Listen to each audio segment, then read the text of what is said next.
I do regret allowing myself to say that I was bi because I knew I wasn't.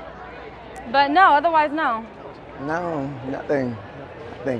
I regret not having more boyfriends.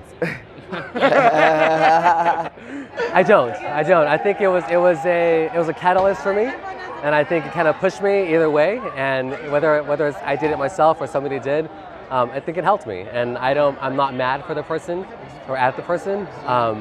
It was a friend of mine. So even though I felt betrayed for a moment, they knew who I was, and maybe I didn't know who I was. I was comfortable, but I've definitely grown into my own skin and love about it. Yeah, I would have came out sooner. Instead of hide it for so long, so many years, I would have just said something and then been accepted that way. Not really. I mean, there's not really much I could have controlled as far as most of the situations that happened. Many of the people who I came out to, it wasn't an active choice so much as a thing that happened, and they were like, "Oh, you're on that side of the fence," and I corrected them and said, "I'm on both sides of the fence." But yeah, I don't think I'd do anything differently.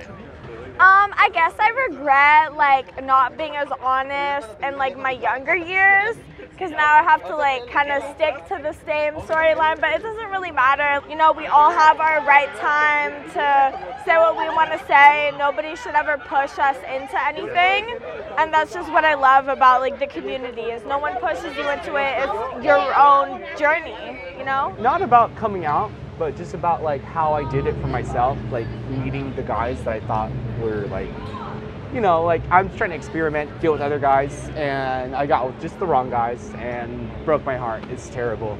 I just wish I had other people that were coming out with me. I was literally the only person in my high school coming out. Oh, really? Yeah, I was the gay guy at our high school. Well, actually, not really. I came out when I was 16 or so, to my parents. I came out to my sister a little earlier, 15 or so. And it was pretty hard, but I'm from a very tiny village, which is very conservative, so it's not been very surprising, but it's been hard. When we come out to each person, we run it through our minds. We try to put in this scenario, what would they say? We try to go, what would happen to this, and this is how will they respond? And ran that through my head millions of times how it came out to my parents, and this was not one of them. It just kind of happened. I don't regret it at all. I never regret it. I'm happy being who I am, and I wouldn't change it for the life.